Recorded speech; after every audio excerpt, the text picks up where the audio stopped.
بھائی جان، تعجب کی بات یہ ہے کہ آپ ہندوستان میں رہتے ہوئے بھی اس کی تاریخ اور انقلابات کی کہانی سے آپ بالکل پیدائشی بے خبر نظر آ رہے ہیں، جبکہ بچے کو یہ بات معلوم ہے کہ تاریخ ہند میں 2 دن یعنی 26 جنوری اور 15 اگست کو یادگاری اور تاریخی حیثیت حاصل ہے۔ 15 اگست 1947 مطابق 28 رمضان المبارک 1366 بروز جمعہ کو، اسی لیے کہ برسوں کی لاتعداد اور انگرت جان کی قربانیوں کے بعد جب تن کے گورے اور من کے کالے انگریزوں کے آہنی اور خونی پنجوں سے آزادی کی بہار نصیب ہوئی تھی، 26 جنوری 1950 بروز جمعرات کو اپنا ملکی قانون عمل میں آیا۔ آج کا یہ پروگرام بھی اسی تاریخ یعنی 15 اگست 1947 کی ایک روشن یادگار ہے، جسے منانے کے لیے ہم تشریف لے جا رہے ہیں۔ اس وقت آپ بھی ہمارے ساتھ کریں اور وطن کی آبرو پر قربان ہونے والے شہیدوں کی روح کو خراج عقیدت اور سلامی پیش کریں۔ شاید بھائی، میرا موضوع گفتگو ہی الگ ہے، جس کی بنا پر تاریخی معلومات نہیں کے برابر ہے، لیکن دلچسپی ضروری ہے۔ اس کے لیے آپ کی خدمت میں حاضر ہوا ہوں تاکہ آپ سے معلوم کروں کہ کتنی قربانیوں کے بعد آزادی کا سورج دیکھنے کو ملا اور غلامی کی زندگی سے اہل وطن کو کیسے نجات حاصل ہوئی۔ تو سنو، آج ہندوستان کی سالگرہ یعنی 15 اگست ہے۔ ملک عزیز نے آزادی کی عمر کی 65 بہاریں دیکھ لی ہے اور یہ سب اسی روشن دن کی یادگار ہے جس دن 150 سالہ قربانی کے بعد انگریزوں کی غلامی سے ہندوستان کو نجات ملی تھی اور محبوب وطن پر آزادی کا سورج چمکا تھا، جو کہ آج بھی اپنے اسلاف اور مجاہدین آزادی کی روایات کو یادگار کے طور پر منایا اور شہیدان وطن کو خراج عقیدت پیش کیا جا رہا ہے۔ محترم، یہی سوال ہے زمانے سے ہمیں کینسر کی طرح پریشان کر رہا اور دماغ کی طرح اندر سے چاٹ رہا تھا، چونکہ تاریخ کے ساتھ تھوڑی سی دلچسپی انصیف اور لگاؤ ہے، اور پھر ہمارا پیارا ملک جو صدیوں سے غلامی کی آئینی بچوں میں جھگڑا ہوا تھا، ہر ہندوستانی باشندہ کا خون انگریزوں کے پانی سے بھی سستا بلکہ باقیمت ہو گیا تھا، اور جو محب وطن کے خون سے رنگ ہو کر اس ملک کو آزادی کی دولت ملی، تو کیا شعیب بھائی ایسا روشن کردار مسلمانوں نے بھی پیش کیا ہے جس کو تاریخ کے سنہرے اوراق میں تھوڑی سی بھی جگہ نصیب ہو سکے؟ حقیقت تو یہی ہے کہ اگر اس ملک کی حالت سنانے لگیں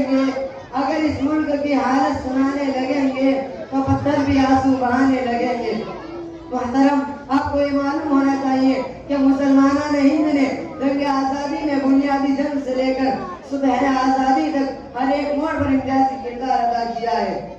چمن کے جرے جرے کو پلایا ہے لہو ہم نے، چمن کے جرے جرے کو پلایا ہے لہو ہم نے، پھولوں کی بات کیا پاروں کو بھی پیاسا نہیں چھوڑا۔ اور انگریزوں کا اس ملک سے گولے بستر سمیٹ کر گول کروانے کے بعد ہی شہر و سکون کا سانس لینا گوارا کیا۔ ہم نے ہر گوشہ ملک میں اپنا خون نچھاور کر کے آزادی حاصل کی ہے، جس کی ایک ہلکی سی جھلک شاملی کے میدان میں چل کر دیکھی جا سکتی ہے کہ جنگ آزادی لڑنے اور وطن عزیز کے گلے سے غلامی کا طوق اتارنے کے بعد اس میدان کارزار میں 2 لاکھ صرف مسلمان شریک تھے، ان میں بھی 51,000 علماء اکرام شامل تھے، اور یہ آزادی کی لازوال اور بہترین دولت جو ہمیں ہندوستان میں دان کی بنا پر نہیں بلکہ بلدان کی بنیاد پر ملی ہے۔ آخر اس حصول آزادی کا ولولہ اور جوش مسلمانوں کے اندر کیسے پیدا ہوا؟ اس کا سبب شاہ عبدالعزیز محدث دہلوی رحمۃ اللہ علیہ کا فتویٰ بنا، جو انہوں نے اپنی دور رس اور دور بھی آنکھوں سے دیکھنے کے بعد 1803 میں جاری کیا تھے۔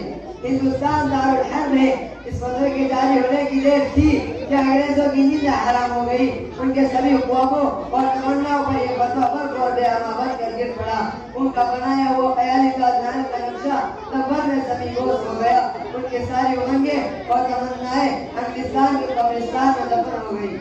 تو پھر کیوں حکومت ہند مسلمانوں کی ان قربانیوں کو دفنا کر ان کے جائز حقوق کو بھی فراموش کر رہی اور ان کے ساتھ ہر دم اور ہر قدم پر سوتیلا سلوک کر رہی؟ آخر اس کی بنیادی وجہ کیا ہو سکتی ہے؟ جب آزادی کا پروانہ ملا تو ہمارا نے وطن اور دیش کے قانون کو ترتیب دینے والے روشن دماغ دانشوروں اور مفکروں نے خاص طور پر اس بات کا خیال رکھا کا اور اہتمام کیا کہ ہندوستان کے ایک سیکولر ملک ہونے کی بنیاد پر سب کے ساتھ برابر کا سلوک ہو، سب کو برابر کا درجہ ملے، سبھی کو مذہبی آزادی نصیب ہو. لیکن افسوس اس بات کا ہوتا ہے کہ ہم مسلمان قوم تو بس کیکڑے کی طرح ایک دوسرے کی ٹانگ کھینچنے میں لگے رہے اور ہمارے آپسی اختلافات کی وجہ سے ہندوستان اور ان فرقہ پرست روزی برشات کا قبضہ ہو گیا. اس کا آزادی کی جنگ میں دور دور تک کسی طرح کوئی پتہ نہ تھا، جس طرح کے گدھے کے سنگ کا کوئی پتہ نہیں ہوتا. اور آج ہمارا آج یہ ہے کہ ہم ماضی سے سبق سیکھنے کو کسی بھی طرح اور کسی حال میں تیار نہیں ہے. اگر ہماری غفلت کا یہ سلسلہ چلتا رہا اور ہم قوموں کا گوشت اس طرح بدمست پڑے رہے تو وہ دن بھی دور نہیں کہ ہمیں شاعر مشرق علامہ اقبال صاحب مرحوم کی زبان میں یہ کہنا پڑے گا کہ نہ سمجھو گے تو مٹ جاؤ گے اے ہندی مسلمانوں، نہ سمجھو گے تو مٹ جاؤ گے اے ہندی مسلمانوں، تمہاری داستان تک نہ ہوگی داستانوں میں. کرسی اقتدار پر بیٹھے تعصب پرست لے کر فقیروں نے RSS کے مقاصد میں بھرپور تکمیل کر کے اپنے عزیز کو بگاڑ فساد کے طور پر اللہ کھڑا کر دیا. اب تو آج یہ ہے کہ ملک کی سالمیت کو ہٹا جانے کا خطرہ لاحق ہو گیا. ہر کوئی ہمیں دکھانے کو اپنا ذاتی ملک کے بیدار شہر سمجھ رہا ہے. یاد رکھیے کہ ہم نے کل بھی آزادی وطن کے خاطر پھانسی کے بندے کو چوم کر نئی نویلی دلہن کی طرح اس کا پرجوش استقبال کیا اور گلے سے لگایا تھا. اور آج بھی قانون انصاف اور جمہوریت کی کتاب اور اس کی ماں کی سندور کی حفاظت کے لیے ہم اپنا تن من دھن سب کچھ قربان کرنے کے لیے ایک پاؤں پر بالکل تیار کھڑے ہیں. ہم کسی بھی قیمت پر قانون میں تبدیلی نہیں ہونے دیں گے، نہیں ہونے دیں گے. شعیب بھائی، آپ نے تو واقعی دودھ کا دودھ اور پانی کا پانی کر کے رکھ دیا.